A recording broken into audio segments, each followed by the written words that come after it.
May mga bagay na hindi po natin maipaliwanag minsan.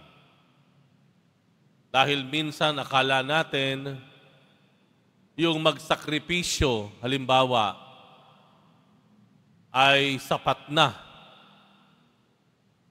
Kung minsan akala natin ang umibig ay sapat na. Pero nais ko pong sabihin ng diretsuhan sa inyo, hindi po sapat ang magmahal at magsakripisyo. Hindi po sapat iyan para marating ang langit. Hindi sapat ang umibig at magsakripisyo para marating natin ang kaganapan ng ating kaligayahan o kaganapan ng ating buhay.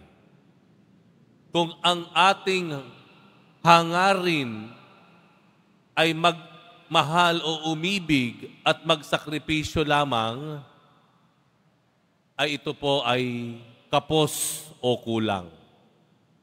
Tatanungin niyo ako, ano ba ibig sabihin mo, Father? Hindi ba sinabi ng Panginoon na ikaw ay magmahal? Na ikaw ay magsakripisyo at maglingkod? Ano po yung sinasabi ninyo na hindi sapat ang mga ito? Hayaan niyo po ang ating ebanghelyo sa araw na ito ang magpaliwanag. Doon pa lamang po sa simula, habang napakaraming tao, dinudumog na ang Panginoon, sumusunod sa Kanya, kumukuha ng pansin ng Panginoon, bigla niyang hinarap yung mga tao at anong sabi niya? Hindi maaaring maging alagad ko ang sino mang umiibig sa kanyang ama, ina, asawa, anak, mga kapatid at maging sa sarili niyang buhay. Nakakuha niyo po iyon?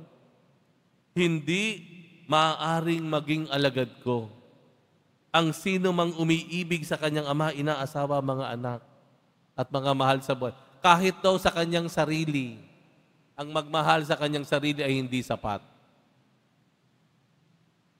Yun ang nagsabi. Ituloy natin.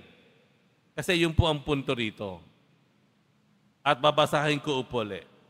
Ang hindi maaaring maging alagad ko ang sino mang umibig sa kanyang ama, ina, asawa, mga anak, kapatid sa kanyang sarili ng higit sa akin.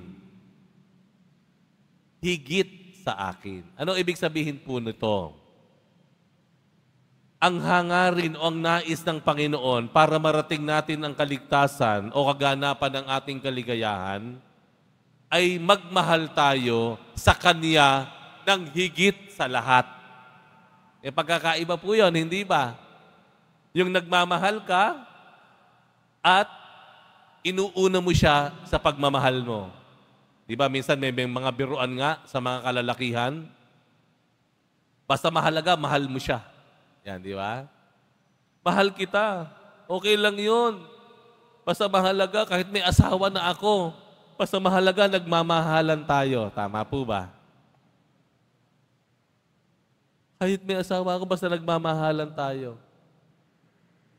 Mali po yun, di ba? Bakit? Dahil inaasahan ang mahalin mo sa lahat yung asawa mo. Di po ba? Ganun po ang nais ng Panginoon. Hindi lang tayo ay magmahal sa mga taong malalapit sa atin, kung magmamahal tayo, unahin natin ang Diyos. Kasi kapag minahal mo ng una ang Diyos, siya ang una mong hahangaring bigyan ng kasiyahan kaysa sa mga tao. Ibig sabihin, kaya mong maging kontrabida sa lahat ng tao, kung sa mata naman ng Diyos, ikaw ang magiging bida.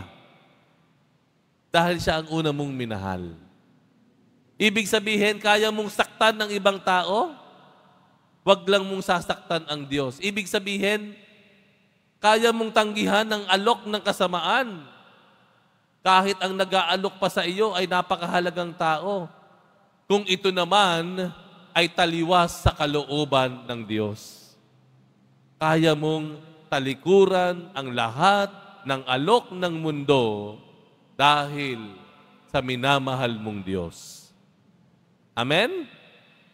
Okay lang magmahal. Ibig sabihin, mahalin mo ng lubos-lubusan yung mga taong ibinigay ng Diyos sa iyo, yung pamilya mo. Mahalin mo ang sarili mo, alagaan mo ang sarili mo. Pero,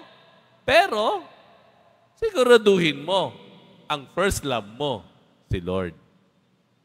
Amen? Pangalawa, sinabi rin dito, ang sino mang hindi nagpasa ng sariling krus ay hindi maaaring maging alagad ko. Sakripisyo, hindi po ba? Lord, ibig sabihin lahat ng sakripisyo ko, hindi ka lugod-lugod sa iyo, kulang din po iyan. Kapos, bakit? Sundan natin yung ebanghelyo. Minsan kasi may mga detalye tayong gusto lang pakinggan, pero unconsciously may iniiwasan. Ano ba yung minsang naiiwasan o nakakaligtaan natin? Ang sabi dito, ang sino mang hindi magpasan ng sariling krus at, ayan, ito na yon, at sumunod sa akin. Magkaduktong po iyon. Ibig sabihin po, tingnan natin kung saan tayo nagsasakripisyo. Ano ba pinatutungkulan ng ating pagpapawis, pagsusumikap, pagsasakripisyo? Ito ba ay patungkol para sa pansariling interest lamang? Nagsusumikap ba tayo para makagante? Mapatunayan sa minsang umapi sa atin na sila ay mali at tayo ay tama? Doon lang po ba nakabase? Yun lang ba pinaguhugutan ng ating lahat ng ginagawang sakripisyo? Kung magsasakripisyo po tayo, ibig sabihin ng Panginoon, siguraduhin po natin, ang sakripisyo na ginagawa natin ay para sa kabutihan, hindi kasamaan. Kasi madali tayong maligaw ng masama.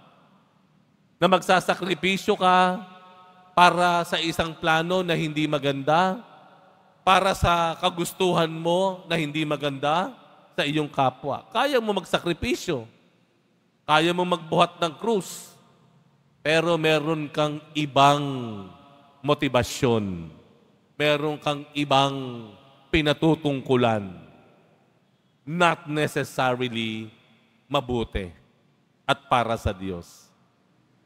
Opo, tayo mga Pilipino, kilala po tayo, hardworking. Kilala tayo sa buong mundo, handa tayong magsakripisyo. Pero sana, kung kaya nating magsakripisyo para sa ating pamilya, ay dapat sana higit tayong handang magsakripisyo para sa kabutihan, para sa kalooban ng Diyos. Pagka minsan kasi, kapag yung ginagawa nating masama, mabuti, kapag yung ating pagsusumikap na mabuti, bigla kang napulaan, minasama, nagsuspecha sa iyo yung mga ibang taong nakapaligid sa iyo, ay ayoko na. Hirap na nga ako na gawin ito, tapos mamasamain niyo pa, pues ayoko na. Di ba? May ganun tayo.